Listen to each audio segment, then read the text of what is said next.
Welcome guys to another video. আজকের ভিডিওত আলোচনা করব একটা অনেক সুন্দর ফান্ডামেন্টালি স্ট্রং কোম্পানি নিয়ে। এই কোম্পানিটা আইপিও এসেছিল 2017 জুন মাসে। আইপিও প্রাইস ছিল 180 রুপিস। তারপর যদি আমরা দেখি 2024 এর লাস্টের দিকে এই কোম্পানিটা 1:1 বোনাস দিয়েছিল। তার মানে যদি আমরা ইফেক্টিভ আইপিও প্রাইস দেখি তাহলে 90 রুপিসে আইপিওটা এসেছিল, এটা মানা যায়। তো এই 90 রুপিসের শেয়ারটা 2017 থেকে আজকের দিনও 2025 মানে 8 ইয়ার্স পর যদি আমরা শেয়ার প্রাইসটা দেখি 1100 এর উপরে আছে। তার মানে 12x এর বেশি রিটার্ন দিয়েছে। যদি আপনি 2017 এই কোম্পানিতে 1 লাখ টাকা ইনভেস্ট করতেন, আজকের দিনও সেই 1 লাখ টাকাটার ভ্যালু 12 লাখের বেশি হতো। এই কোম্পানিটার নাম হচ্ছে সিডিএসএল। সবাই জানেন, যদি স্টক মার্কেটে আপনি ইনভেস্ট করেছেন বা কিছু একটা ধারণা আছে স্টক মার্কেটের, তাহলে আপনি শুনেছেন সিডিএসএল। সিডিএসএল এর বিজনেস হচ্ছে অনেক ধরনের বিজনেস করে, কিন্তু মেইন বিজনেস হচ্ছে ডিম্যাট ফ্যাসিলিটি দেওয়া। দেখুন, এই ডিম্যাট ফ্যাসিলিটিতে ভারতবর্ষতে দুইটা কোম্পানি আছে, একটা হলো এনএসডিএল আর একটা হলো সিডিএসএল। সিডিএসএল একমাত্র একলতা কোম্পানি যেটার শেয়ার নাকি আমরা কিনতে পারি, বাই সেল করতে পারি, ইন্ডিয়ান স্টক মার্কেটে লিস্ট আছে। তো এই সিডিএসএল এর বিজনেস মডেল যদি আমরা দেখি, অনেক ধরনের বিজনেস করে সিডিএসএল। তো প্রথম বিজনেস যেটা নাকি মেইন বিজনেস, ইন্ডিয়ান স্টক মার্কেটে থাকা যেগুলা কোম্পানি আছে, শেয়ার মার্কেটে লিস্ট আছে, এই শেয়ার মার্কেটের কোম্পানিগুলার শেয়ার ইলেকট্রনিক ফর্মে এই সিডিএসএল এ স্টোর করে রাখে। তারপর যদি আমরা দেখি বিজনেস কেওয়াইসি স্টোর করে, যেগুলা নাকি আমরা কেওয়াইসি করি ব্রোকারের সাথে, প্যান কার্ড, ভোটার আইডেন্টি, তারপর আধার কার্ড দিয়ে অনেকগুলা কেওয়াইসি করি। তো এই কেওয়াইসির যতগুলা ডকুমেন্টস আছে, ডেটা আছে, এগুলা সিডিএসএল এ স্টোর করে, সেই জায়গার থেকেও একটা ইনকাম হয় সিডিএসএল এর। তারপর আমরা যে এই যে সিডিএসএল এর কাছে একটা ডিম্যাট অ্যাকাউন্ট খুলেছি, আমরা ইয়ারলি একটা ফিস দিতে লাগে সেই জায়গা, যেটাকে নাকি অ্যানুয়াল মেনটেনেন্স ফিস বলা হয়। তো সেই ফিসটাও কিন্তু এই সিডিএসএল এর ইনকাম হয়। তার সাথে যদি দেখি, আমরা যেই কোনো কোম্পানির একটা শেয়ার কিনেছি, ইন্ডিয়াতে বর্তমান সময়ে দেখা যাচ্ছে T+1 ওয়ার্কিং হয় শেয়ারের ক্ষেত্রে। তার মানে আজকে যে কোনো একটা কোম্পানি শেয়ার কিনেছেন, নেক্সট ডে সেটার আপনার অ্যাকাউন্টে ক্রেডিট হবে, আপনার ডিম্যাট অ্যাকাউন্টে আসবে। তারপরের দিন যদি আপনি সেল করেন, সেই জায়গায় সেলিং করার সময় একটা চার্জ দিতে হবে সিডিএসএল কে। তো সেই জায়গা থেকে ট্রানজ্যাকশনের থেকেও সিডিএসএল এ ইনকাম করে। তো ভবিষ্যতে সেবির টার্গেট কিছুদিন পর T+0 করে দিবে ট্রেডিং এর মাঝে। মানে কি, আজকের দিনও শেয়ার কিনেছেন, আজকে আপনার ডিম্যাট অ্যাকাউন্টে ক্রেডিট হয়ে যাবে। সেই সময় আরো বাড়বে সিডিএসএল এর ফিসটা, মানে ইনকামটা আরো বাড়বে। তার সাথে যদি আমরা দেখি, সিডিএসএল এর আরো অনেকগুলা বিজনেস আছে। যে কোনো কোম্পানি আইপিও তে আসার সময় ওয়ান টাইম একটা চার্জ দিতে লাগে সিডিএসএল কে। তারপর যে কোনো কোম্পানি যদি স্টক মার্কেটে লিস্ট আছে, তাহলে সেই ক্ষেত্রে একটা ফিস নেই সিডিএসএল এ। আর অনেকগুলা কোম্পানি যেগুলা নাকি স্টক মার্কেটে লিস্ট নাই, তারপরও তার শেয়ারগুলা এই ইলেকট্রনিক ফর্মে স্টোর করা আছে সিডিএসএল এর কাছে ডিম্যাটের মাঝে। তো সেই ক্ষেত্রেও সেইগুলা কোম্পানির থেকে সিডিএসএল এ একটা ফিস নেই। তার সাথে যদি আমরা দেখি, আরেকটা মেইন বিজনেস হচ্ছে ইন্স্যুরেন্সের বিজনেস। যতগুলা ইন্স্যুরেন্স কোম্পানি আছে, এই সবগুলা ক্লায়েন্টের ডেটা, ইন্স্যুরেন্সের পলিসি নাম্বার, সব কিছুর ডেটা ডিম্যাট ফর্মে রাখে এই সিডিএসএল এ। সেই জায়গা থেকেও একটা ফিস নেই, ইনকাম করে সিডিএসএল এ। এরকম ধরনের আরো অনেক সোর্স আছে সিডিএসএল এর বিজনেসের। তো দেখুন, সিডিএসএল এর বর্তমান সময় অনেক খারাপ সময় চলছে, অনেক স্ট্রাগল করতেছে এই কোম্পানিটা। তার কারণ কি দেখুন, অনেকেই বলবেন বর্তমান সময়ে সবগুলা কোম্পানি স্ট্রাগল করতেছে, মার্কেটের কন্ডিশন ভালো না, এই জন্যই। এই জায়গায় দেখুন, সিডিএসএল এর 1 ইয়ারের চার্ট নিয়েছি আমি। তো সুন্দর হিসাবে উপরে গিয়েছে। যে সময় নাকি অক্টোবর 2024 থেকে মার্কেটে কারেকশন স্টার্ট হয় স্টক মার্কেটে, সেই সময় থেকে সবগুলা কোম্পানি, বেশিরভাগ কোম্পানি নিচের দিকে আসছে, কারণ স্টক মার্কেটে কারেকশন হচ্ছে। তো নর্মালি সবগুলা কোম্পানি কিন্তু নিচে আসে। তো এই কোম্পানি উপরের দিকে যাচ্ছিল, যে জায়গায় নাকি ডিসেম্বরে প্রায় কোম্পানি নিচের দিকে আসছিল, কিন্তু ডিসেম্বরে এসিডিএসএল এর প্রাইস উপরের দিকে যাচ্ছিল। তারপর থেকে দেখুন ডিসেম্বরের পর থেকে একদিকে নিচের দিকে আসছে এসিডিএসএল। তার কারণ কি? মেইন কারণ হচ্ছে, দেখুন স্টক মার্কেটে যদি পার্টিসিপেন্ট বাড়ে, ডিম্যাট অ্যাকাউন্ট বাড়ে, number of demat account increase হয়, তাহলে ডাইরেক্ট বেনিফিট হয় এসিডিএসএল এর। কারণ আমরা সবাই জানি, সবাই সেই অ্যাকাউন্টগুলা খুলে কোনো না কোনো কোম্পানির স্টক কিনবে, শেয়ার কিনবে, আর সেই জায়গা থেকে একটা ইনকাম হবে সিডিএসএল এর। এই কারণে যদি স্টক মার্কেটে বুলরান থাকে, সেই সময় নর্মালি দেখা যায় পার্টিসিপেন্ট বেশি থাকে স্টক মার্কেটে, আর সেই জায়গায় সিডিএসএল এর মতো কোম্পানির ইনকামটা বেশি থাকে, আর শেয়ার প্রাইসটাও কিন্তু সেই সময় উপরেই যায়। তো বর্তমান সময়ে স্টক মার্কেটের সেন্টিমেন্ট ভালো না, বেয়ারিশ ট্রেন্ডে আছে, মার্কেটে কারেকশন হচ্ছে। এই সময়ে মার্কেটে পার্টিসিপেন্ট কমে গেছে, এর জন্য ডাইরেক্ট লোকসান হচ্ছে এসিডিএসএল এর। আরেকটা মেইন ফ্যাক্টর যদি আমরা দেখি, কয়েক মাস ধরে নাম্বার অফ ডিম্যাট অ্যাকাউন্ট কিন্তু কমে গেছে। যেই জায়গায় নাকি প্রতি মাসে সবগুলা ব্রোকারের মিলে কয়েক lakh demat account, new demat account open হতো ভারতবর্ষতে, সেই জায়গায় আজকের দিনও 3 মান্থে একটা কোয়ার্টার, 3 মাসে একটা কোয়ার্টার, একটা কোয়ার্টারে 1 লাখ ডিম্যাট অ্যাকাউন্ট ক্রস হতে অনেক কষ্ট হচ্ছে। তো যে জায়গায় নাকি এক মাসের মাঝে কয়েক লাখ ডিম্যাট অ্যাকাউন্ট নতুন স্টার্ট হতো, সেই জায়গায় একটা কোয়ার্টারে 1 লাখ স্টার্ট হচ্ছে, ওপেন হচ্ছে। তো এর জন্য এই সিডিএসএল এর লোকসান হচ্ছে। কারণ যদি মার্কেটে যদি পার্টিসিপেন্ট কম থাকে, ট্রেডিং কম হয়, বাই সেল কম হয়, তাহলে ট্রানজাকশন ফিসটাও কিন্তু কম হবে, এই সিডিএসএল এর ইনকামটাও কম হবে। আরেকটা মেইন ফ্যাক্টর যদি আমরা দেখি সিডিএসএল এর জন্য, তো সিডিএসএল এর অনেকগুলা কোম্পানির থেকে ফিস নেই, ইয়ারলি ফিস নেই, বা টাইম টু টাইম আইপিওর সময় ওয়ান টাইম একটা চার্জ নেই। তো এই সবগুলা কিন্তু ডিসাইড করে সেবি। তো যদি এই ফিসগুলাতে কোনো চেঞ্জেস করতে লাগে, কম বেশি করতে লাগে, তাহলে সেটা অ্যাপ্রুভাল নিতে লাগবে সেবির কাছের থেকে। তো অনেক ঝামেলা হয়। তো অনেকগুলা ফিস আমি চেক করেছি, 2015 থেকে আজকের দিন পর্যন্ত সেম আছে, কারণ সেই জায়গায় সেবি অ্যাপ্রুভাল দেয় নাই ফিসগুলাকে বাড়ানোর জন্য।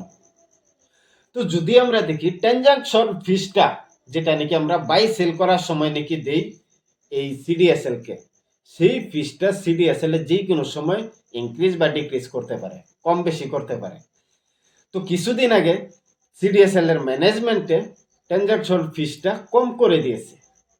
তো এই কারণে যতগুলা ইনভেস্টর আছে, এই কোম্পানির প্রমোটার আছে, তারা এই কোম্পানির ডিসিশনের উপরে, ম্যানেজমেন্টের ডিসিশনের উপরে কিছু একটা রেগে আছে। কারণ যে বস্তুটা নাকি, যে ফিসটা নাকি ইনকাম সোর্সটা সিডিএসএল এর হাতে আছে, ইনক্রিজ করতে পারে, ডিক্রিজ করতে পারে, সেই জায়গায় ডিক্রিজ করে দিয়েছে।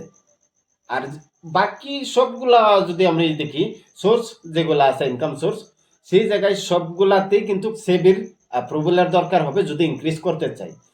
দেখুন কনফারেন্স কলের মাঝে একজন সন্তোষ নামের মানুষে কোয়েশন করেছিল ম্যানেজমেন্টকে এই বিষয়ে। তারপর ম্যানেজমেন্টে আনসার দিয়েছে, বর্তমান সময়ে ইন্ডিয়ান মার্কেটে 6 to 7% আশেপাশে পার্টিসিপেন্ট আছে। তো এই পার্টিসিপেন্টটা নেক্সট কয়েক বছরের মাঝে 20% আশেপাশে যাবে। এই জন্য সিডিএসএল এ ফিসটা কমিয়ে দিয়েছে, যাতে মানুষকে আকর্ষিত করে।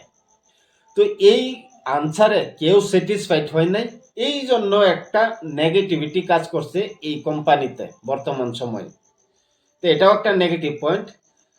তো এগুলা নেগেটিভিটি দেখুন লং টার্মে থাকবে না, কারণ কোম্পানি ভালো ভালো বিজনেস করছে, অনেকগুলা ইনকাম সোর্স আছে।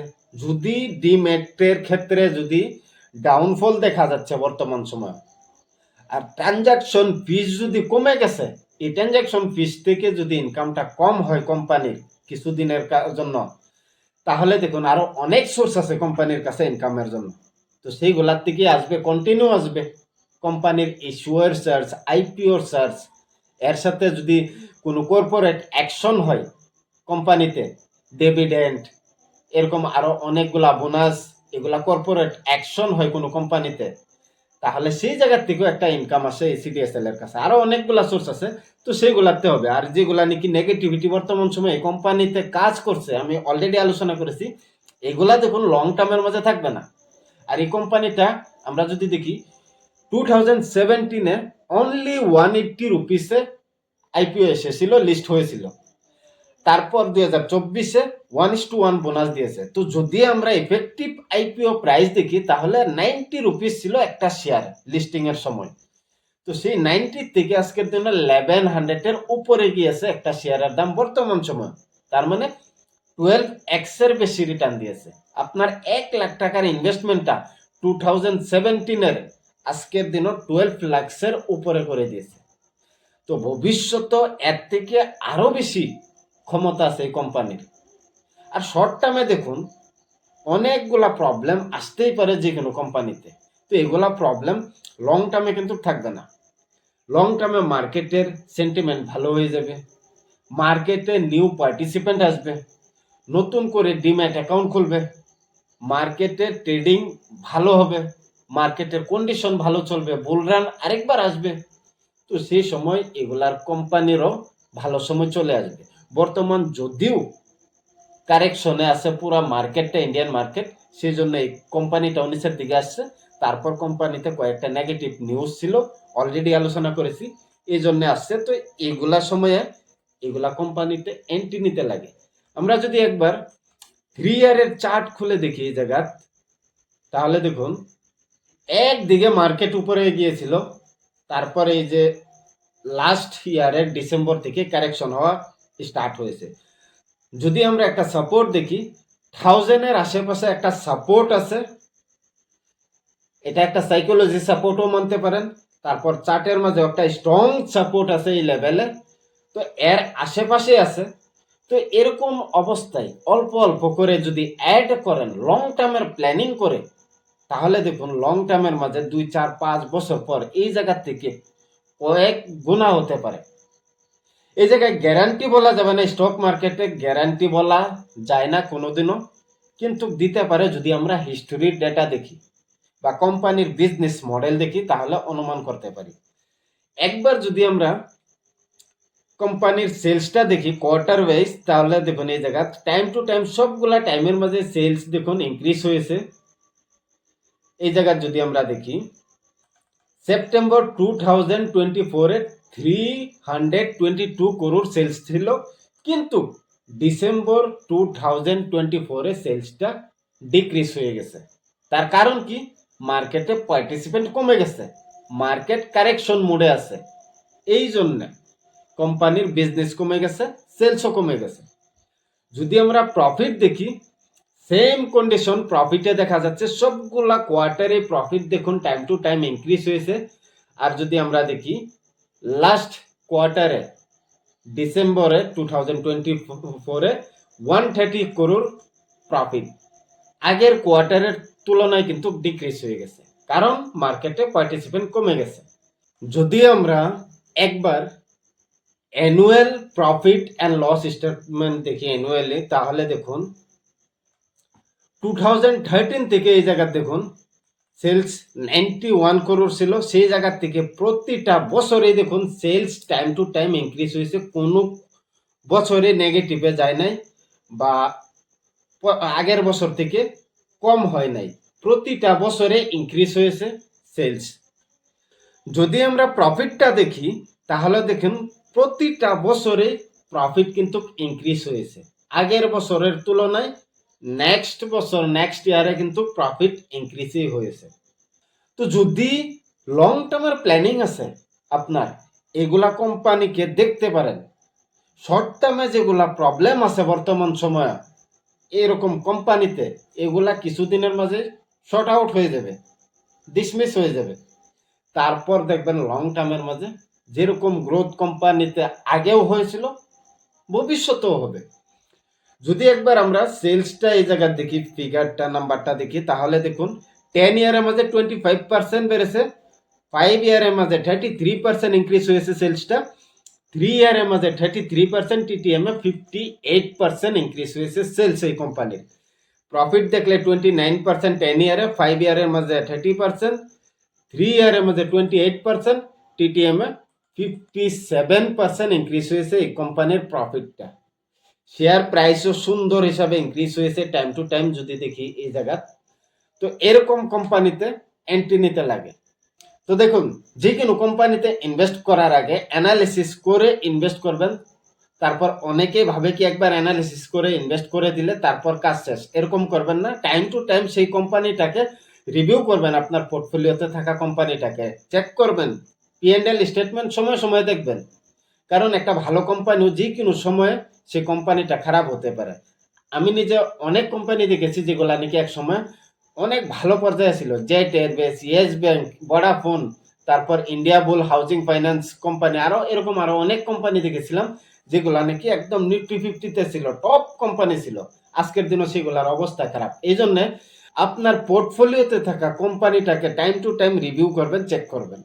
একটা ডিসক্লেমার শুনে নেন, এই ভিডিওটা ছিল শুধুমাত্র এডুকেশন পারপোসের জন্য। এই জায়গায় কোনো ইনভেস্টমেন্টের রায় দেওয়া হয় নাই। যদি এই স্টকে ইনভেস্ট করতে চান, আপনার ফাইন্যান্সিয়াল প্ল্যানারের সাথে আলোচনা করে তারপর ইনভেস্ট করবেন। ধন্যবাদ।